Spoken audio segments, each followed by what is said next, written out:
Hello दोस्तों, आज मैं आया हूँ फिर एक नई वीडियो के साथ। और आज इस वीडियो में हम वोल्टास के 8 प्लेस डिशवॉशर की कंपोनेंट टेस्टिंग करेंगे।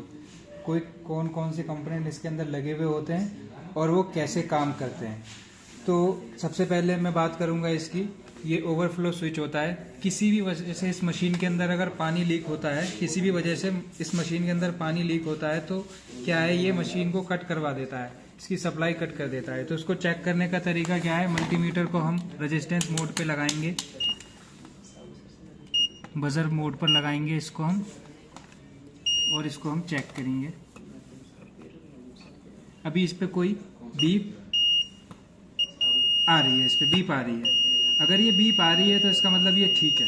अगर बीप नहीं आ रही है तो इसके नीचे एक फोम लगा हुआ होता है, वो डैमेज हो सकता है, उसकी वजह से ये ना आ रही हो। ये फोम क्या है, इस वाले स्विच को प्रेस कर देता है और ये सप्लाई डिसकंटिन्यू कर देता है। तो इसको जैसे हम चेक करना चाहें तो इस पर मैंने जैसे बीप लगा के चेक किया।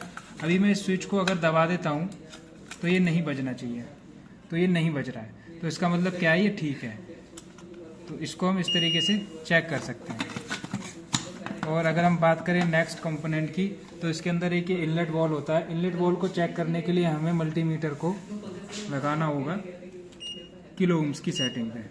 ठीक है, यहाँ हम कोल्ड टेस्टिंग की बात कर रहे हैं, यहाँ हॉट टेस्टिंग की बात नहीं कर रहे हैं हम। तो यहाँ पर हम लगाएंगे तो हमको रेजिस्टेंस मिलेगा 3.5 या 4-5 किलो ओम के आसपास रेजिस्टेंस मिलेगा। ये रेजिस्टेंस मिल रहा है तो इसका मतलब ये जो इनलेट वॉल है ये ठीक है, इलेक्ट्रिकली ठीक है। ये 220 वोल्ट पे ऑपरेट होता है और ये वाला जो स्विच होता है ये फीडबैक देने का काम करता है, ये 5 वोल्ट पर ऑपरेट होता है। और अगर हम बात करें, एक इसके अंदर और वॉल दिया होता है, ये रीजनरेशन वॉल होता है। रीजनरेशन वॉल का काम क्या होता है, ये पानी जो हम इसके अंदर खारे पानी का जो उसके अंदर सेटिंग करते हैं, उस सेटिंग के हिसाब से ये पानी इसमें भेजता है, उसका ये काम होता है। तो इसको हम चेक करने के लिए सेम इसको किलो ओम पे लगाकर चेक करेंगे। इसका भी 3-4 किलो ओम के आसपास आना चाहिए तो ये ठीक है, वरना ये खराब है।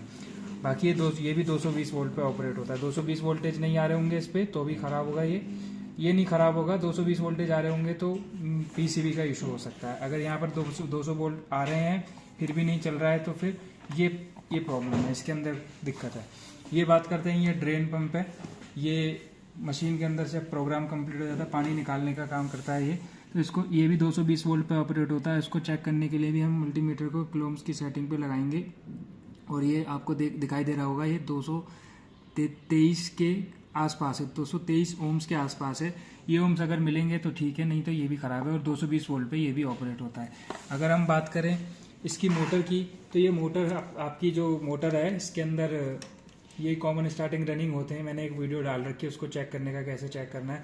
तो इसमें एक रनिंग और एक कॉमन पे 220 वोल्टेज मिलने चाहिए। अगर ये 220 वोल्टेज आ रहे हैं तो इसका मतलब क्या, पीसीबी ठीक है।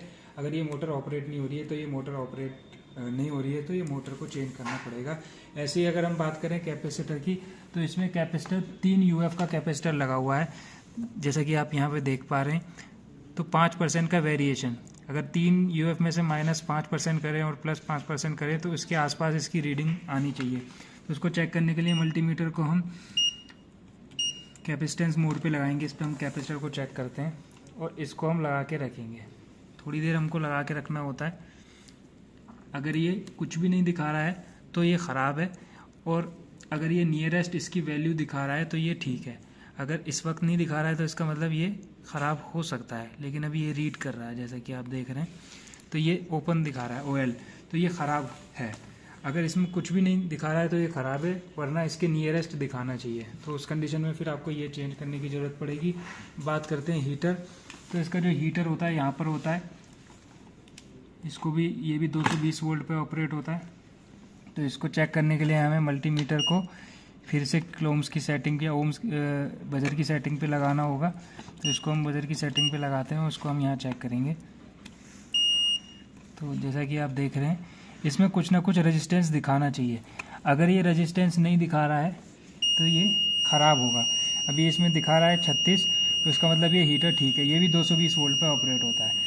और अगर हम बात करें, इसमें एक सेंसर लगा हुआ होता है, NTC सेंसर। ये 10 किलो ओम का सेंसर है। तो इसको भी हमें चेक करना होता है कि ठीक है या नहीं है। तो इसको चेक करने के लिए किलो ओम्स की सेटिंग पे लगाना होगा और हम इसको ऐसे लगाकर चेक करेंगे तो हमको कुछ रेजिस्टेंस इस पर मिलना चाहिए। अगर रेजिस्टेंस नहीं मिल रहा है तो ये ख़राब है, वरना तो ये ठीक है। जैसे कि आप देख रहे हैं इसमें रेजिस्टेंस आ रहा है 12 किलो ओम्स का, तो ये आपका जो सेंसर है ये ठीक है, ये ठीक काम कर रहा है।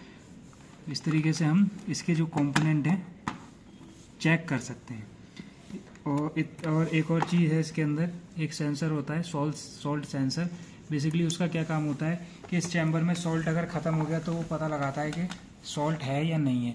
तो उसको चेक करने के लिए हमें बजर मोड पे लगाना पड़ता है मल्टीमीटर को, और इसकी कंटिन्यूटी हम चेक करेंगे। या हम यहाँ कर सकते हैं या हम यहाँ पर भी कर सकते हैं इस पर।